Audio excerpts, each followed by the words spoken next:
Salam, kanalıma və videoma xoş gəlmisiniz. Ümid edirəm ki, yaxşısınız. Uzun müddətdir video atmırdım, yəni 1 ildir ki, video atmırdım və bugün sizə aldığım yeni qərardan, inşallah ki, atılacağım yeni həyatdan danışacağım. Niyə görə uzun müddətdir video atmırdım? Bununla bağlı bəhanələrlə sizi yormaq istəmirəm. Çünki universitetdən sonra mənim üçün başlayan yeni yol və yaxud da iş həyatı məni biraz yormuşdu və o həyata adaptasiya ola bilmirdim deyə sizə tam hər şeyi əks etdirə bilmirdim və sosial şəbəkədən uzaq düşmüşdüm. Daha doğrusu YouTube'dan uzaq düşmüşdüm. Digər sosial şəbəkələr üçün videolar hazırlayırdım. Və mən YouTube'dakı izləyiciləri səmimi şəkildə deyəcəm, yəni heç gizlətməyəcəm, daha çox sevirdim. Çünki onlar da mənə həqiqətən çox bağlıydılar. İndi isə gəlin mən hansı ixtisas oxumaq istəyirəm, ikinci dəfə niyə təhsil almaq istədim, bununla bağlı danışaq. Mən jurnalistikanı bitirmişəm. Bakı Dövlət Universitetinin jurnalistika fakültəsini bitirmişəm və ixtisasıma da istəyərək qəbul olmuşam. Yəni balım az idi deyə və yaxud da məcburiyyət qarşısında qalaraq daxil olmamışam. Doğrudan da jurnalistikanı 6-cı sinifdən istəyirdim. Hətta mənə qarşı çıxanlar olsa belə, yəni ailəm çox qarşı deyildi, amma qohumlarda qarşı çıxan bəzi insanlar var idi. Eyni zamanda bir müəllimim çox qarşı çıxmışdı. Bunlara baxmayaraq mən jurnalistikanı istədim və ora qəbul oldum. Şükürlər olsun ki, bugün ixtisasımla bağlı çalışıram. Xəbər saytında SEM işləyirəm. Amma mən biraz özünü həyatda tam tapmayan bir insanım. Yəni mən psixologiyada oxumaq istəmişəm, müəllim də olmaq istəmişəm və bunları jurnalistika qəbul olmaq istədiyim müddətdə yox. Jurnalistikada artıq bitirib çalışdığım müddətdə istəmişəm. Gedim psixologiya oxuyum, gedim müəllim olum. Yəni tam özünü tapmayan biriyəm mən. Ya da ki yeni şeyləri bilmək istəyirəm, öyrənmək istəyirəm. Bəlkə də xarakterim dəyişkəndir deyə belə düşünürəm, amma ikinci ixtisas almaqla bağlı düşüncələrim var idi. Yəni həmişə olub bu. Hətta magistratura imtahanı hazırlaşmışdım, amma istədiyim yerə düşə bilmədim. Mən ancaq jurnalistikanı yazmışdım, başqa heç bir yazmamışdım. Buna görə də həmin illər ballar qalxdı və mən istədiyim yerə düşə bilmədim. Bəzən deyirəm ki, yaxşı ki qəbul olmamışam, çünki hazırda istədiyim ixtisas daha maraqlı gəlir mənim üçün. Mən İlahiyyat Universitetinə hazırlaşıram inşallah. Bu arada hazırlığa getmirəm, evdə hazırlaşmağa çalışıram, çünki 9-dan 6-ya çalışıram deyə.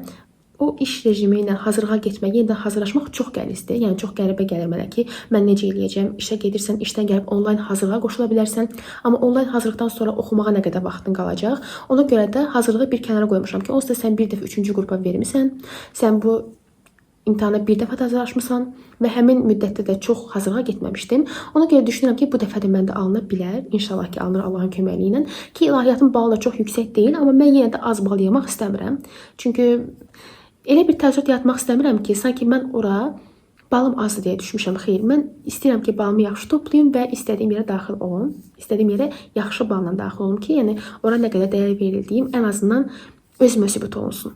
25 yaşımda nəyə görə abituriyent olmağa bu qədər həvəs göstərdim?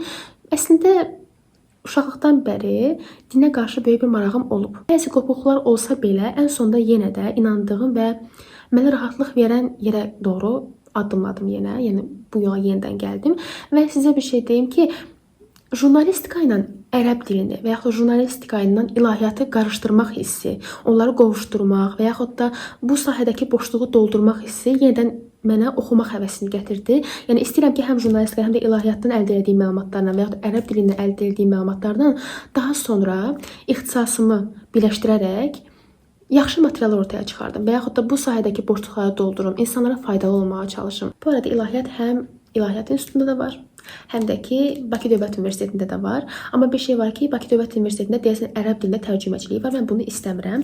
Dinşünaslıq da var, İslamşünaslıq da var. Mən İslamşünaslığı istəyirəm. Dinşünaslıq daha geniş bir sahədir.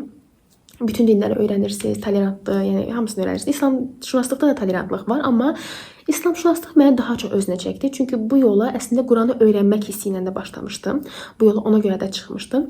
Bu arada 25 yaşımda yenidən universitet oxumaq hissi məni biraz qorxudurdu. Çünki gecikmiş hiss edirəm. İnsan ömrü boyunca ağlı kəsəndən son ana qədər təhsil almalı, öyrənməlidir. Yəni təhsil almaq deyəndə sadəcə gəlib universitet oxumaq yox, həqiqətən bir şeyləri öyrənməli və cahil qalmamalıdır. Və müsəlmana ən çox yaraşan şey də cahil qalmamaqdır. Yəni batil heç nəyə inanmadan, doğrunu, haqqı bilərək yoluna davam eləsin. Mən bu fikrimi TikTokda paylaşanda bəzi insanlar mənim tərəfimdə dursalar da, mənim düşüncəmi təsdiq eləsələr də, bəzilərinin bu düşüncəm xoşuna gəlmədi.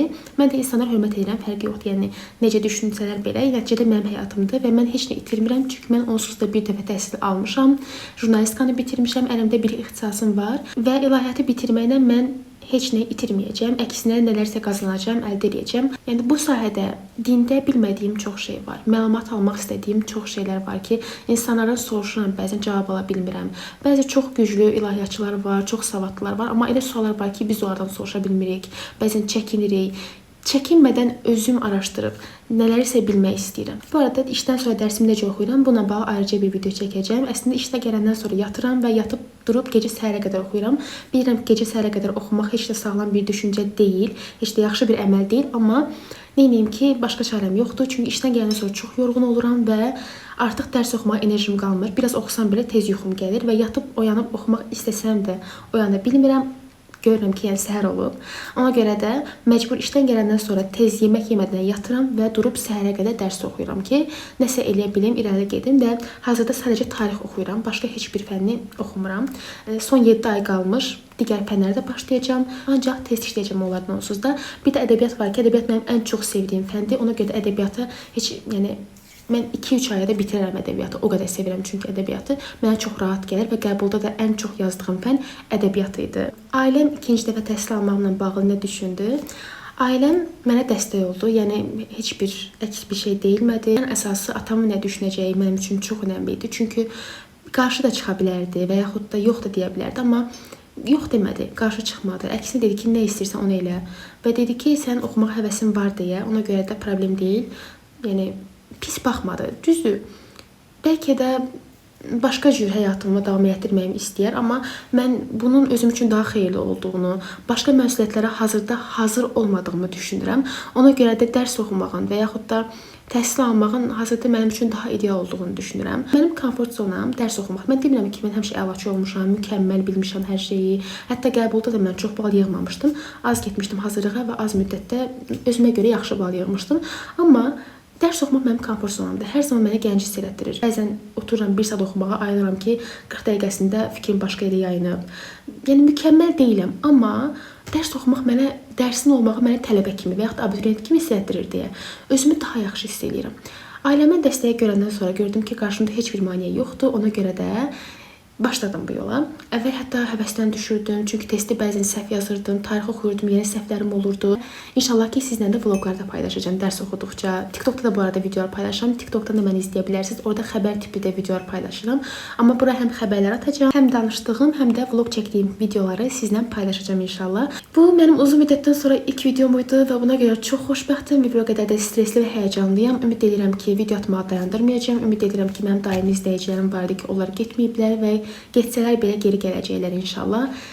Bir də sizlə növbəti videoda oxuduğum kitabları, hazırlaşdığım kitablardır, test kitablardır, bunları göstərəcəm. Mən isə bu videoluq sizlə sağollaşıram. Növbəti videolarda, vloqlarda görüşmək ümidi ilə hələlik.